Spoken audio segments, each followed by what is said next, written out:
Ellos ponían la mirada solamente en Jesucristo y adoraban.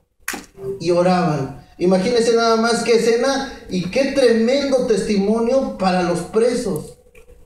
Ellos estaban brillando con esa luz, ellos estaban brillando con eso que Dios les había dado en ese momento de angustia y de temor y de temblor. Fíjense nada más qué cosa tan tremenda. A ellos no les importaba. Imagínense nada más que su piel estuviera abierta. Quien haya recibido algún azote alguna vez, alguien que haya recibido un dolor, comprende realmente que eso es algo que duele.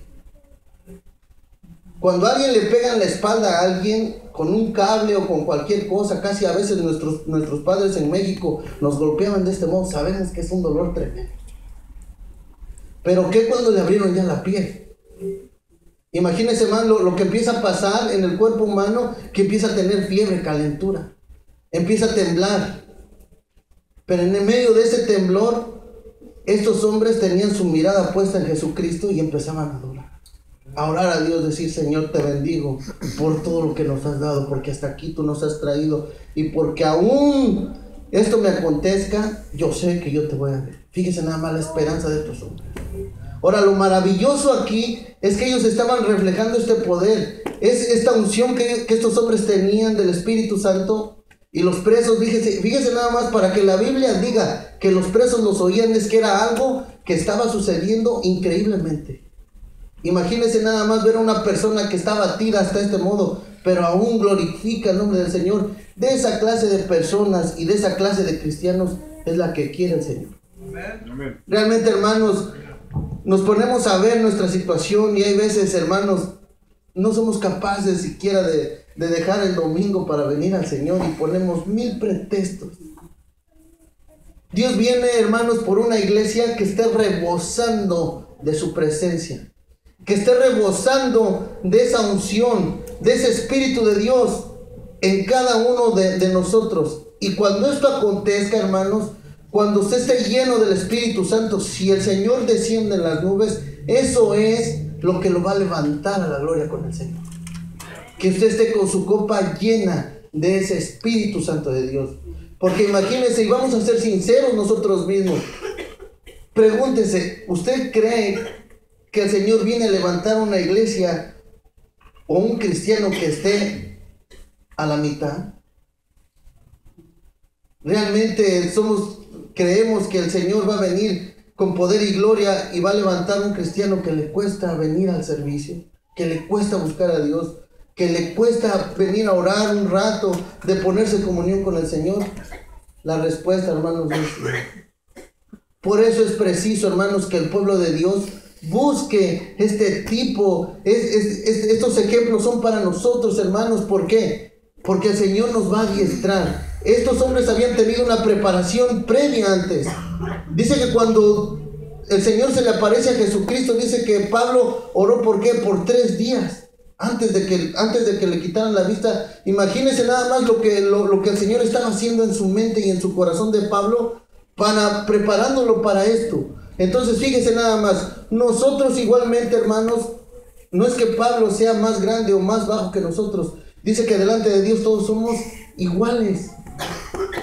Dios igual a usted lo ha llamado, a usted y a mí, ¿para qué? Para predicar su palabra. ¿Y cómo podemos predicar si a veces no nos paramos en este lugar? Tenemos que predicar ¿con qué? Con nuestros hechos, con nuestra vida, allá afuera. Dar testimonio de lo que Dios ha dado. ¿Pero por qué? Porque usted tiene algo en usted que lo hace diferente.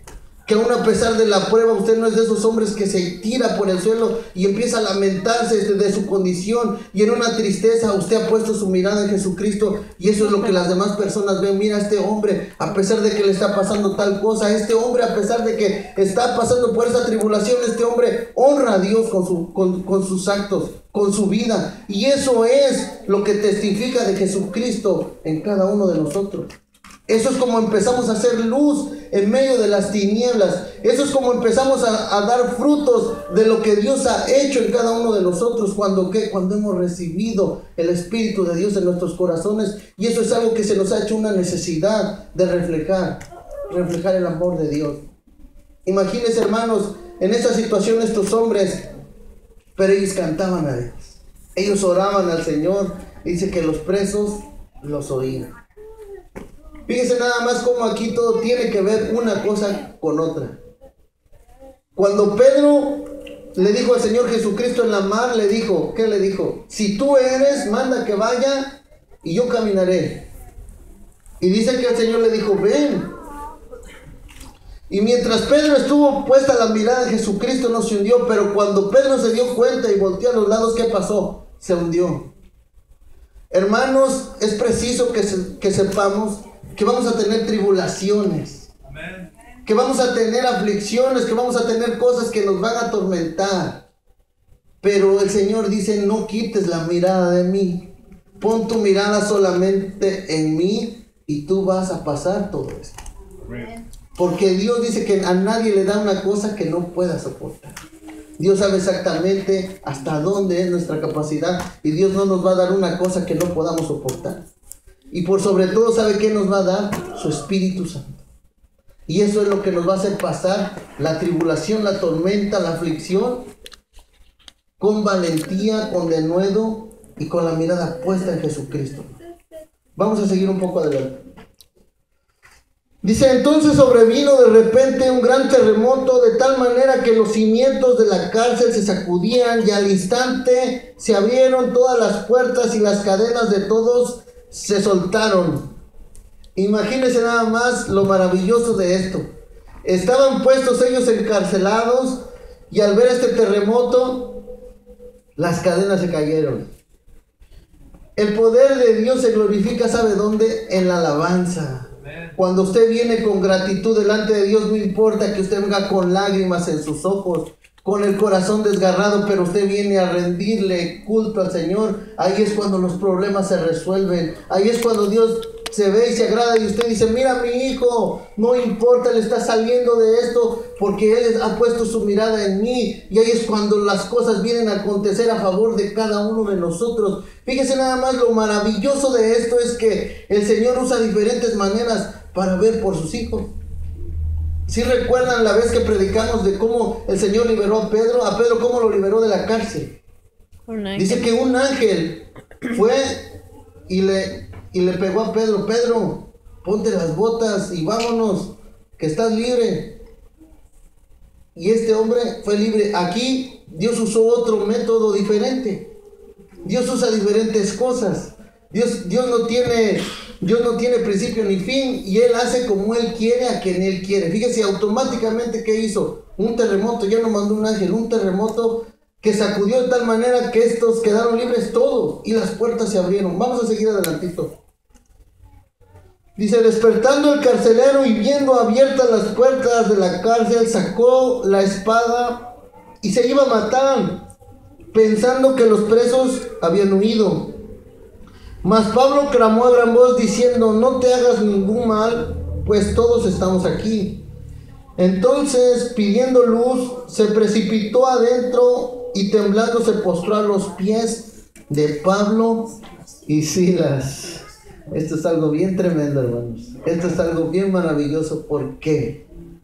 Porque fíjense nada más, si alguno de nosotros nos hubieran golpeado, vamos a ser sinceros, y todavía nos hubieran encarcelado en lo más feo, y estamos libres, ¿a poco le íbamos a decir al que nos golpeó y nos encarceló, no te hagas ningún mal? Imagínense nada más. Porque nosotros pensamos siempre alguien piensa así cuando está en su carne. Pero estos hombres, fíjense nada más, ¿qué diferencia hay entre alguien que piensa en su carne, en sus sentimientos, en lo que siente al instante, a alguien que está lleno del Espíritu de Dios? ¿Ve cómo es diferente? ¿Ve cómo los frutos del Espíritu que es? Paz, paciencia, benignidad, amor. Fíjense nada más, ¿verdad? Cómo el Señor ahí reflejaba el amor de Pablo en él. Era una luz que estaba saliendo. Y eso es algo bien tremendo porque todavía le dice, no te hagas ningún mal. Estamos aquí todos. ¿Por qué? Porque el amor de Dios, ¿sabe para quién era dirigido? Para ese carcelero. El plan de Dios era dirigido precisamente a esta persona. Vamos a seguir adelante. Entonces, pidiendo luz, se precipitó adentro y temblando se postró a los pies de Pablo y Silas. Pidiendo luz quiere decir que estaban oscuras. Pidiendo luz dijo, pásenme un candil. Y se fue corriendo hasta el fondo y ahí dice que se postra delante de Pablo y Silas. Dice, y sacándolos les dijo, señores, ¿qué debo de hacer para ser salvo? Ellos le dijeron, cree en el Señor Jesucristo y serás salvo tú y tu casa. Fíjese nada más qué cosa tan tremenda, ¿no? Inmediatamente al instante que le digo, ¿qué debo de hacer para ser salvo? Fíjese nada más cómo el Señor ya había preparado el corazón de este carcelero para recibir el mensaje de salvación. Porque nomás imagínense, si los presos estaban oyendo a Pablo y Silas, ¿quién cree que también estaba oyendo? El carcelero estaba ahí. ¿Por qué los estaba cuidando? Entonces, si los presos oían cantar a Pablo y Silas, él estaba oyendo estos cánticos. Imagínense nada más lo que estaba pasando en el corazón y en la mente de este carcelero al oír los cánticos de estos hombres angustiados. Dios tenía un plan perfecto para este hombre. Imagínense nada más, a veces nosotros desconocemos totalmente los planes de Dios y creemos que las situaciones que nos pasan, ¿por qué nos pasan? ¿Para qué nos pasan? Realmente no sabemos porque el plan de Dios es diferente. Vamos a que, fíjese nada más, quisiera que leyéramos algo nada más para entender un poco estas cosas. Quisiera que leyéramos Isaías 55, versículo 8 al 9. Si alguien lo tiene, le da lectura, por favor. Y Romanos 11, 33. Isaías, ¿alguien encontró Isaías 55 del 8 al 9? Amén, hermano. Porque mis pensamientos no son vuestros pensamientos, y vuestros caminos mis caminos. Como son más altos los cielos que la tierra, así son mis caminos más altos y vuestros caminos. Amén, hermana, está ahí. Fíjese nada más, mis caminos no son tus caminos, ni mis pensamientos, tus pensamientos. Eso es lo que dice el Señor. Yo soy soberano. Dice, vamos a ver lo que dice Romanos 11:33. Dice, oh profundidad de las riquezas, de la sabiduría y de la ciencia de Dios. Cuán insondables son sus juicios e inescrutables sus caminos. Porque ¿quién entendió la mente del Señor? ¿Y quién fue su consejero? ¿O quién le dio al primero para que le fuese recompensado? Porque de él y para él son todas las cosas, y a él sea la gloria por todos los siglos. Dice, ¿quién fue su consejero? ¿Quién conoce la mente de Cristo? Solamente él. Fíjese nada más, nosotros a veces nos pasan cosas, situaciones, pero la palabra de Dios dice que todas las cosas nos ayudan a bien para los que conforme a su propósito han sido llamados. Cuando hay veces que nosotros no comprendemos y empezamos a cuestionar, ¿por qué, Señor, ahora que yo te estoy buscando? ¿Por qué, Señor, ahora que yo estoy más cerca de ti, me acontecen todas estas cosas? Aquí lo que debemos aprender es que el plan de Dios es perfecto, pero nosotros no lo conocemos. Entonces aquí lo único que nos toca hacer es que apegarnos al plan de Dios y a tener paciencia. Que eso es algo que realmente debemos de cultivar entre nosotros. ¿Por qué digo esto, hermanos? Porque hay veces que los planes de Dios tienen un tiempo y se cumplen al tiempo de Dios, pero nosotros somos impacientes. Nosotros queremos que rápido salga esto y yo quiero ansioso todo esto, pero Dios, ¿qué dice? Sé paciente. Y fíjense cómo se cultiva o cómo Dios le da paciencia a alguien en la cárcel o en el hospital. A veces nosotros, hermanos, como cristianos, decimos, Señor, dame paciencia. Eso es algo terrible. Nosotros tenemos que tener mucho cuidado cómo hablamos, porque ¿usted de verdad le quiere pedir paciencia a Dios?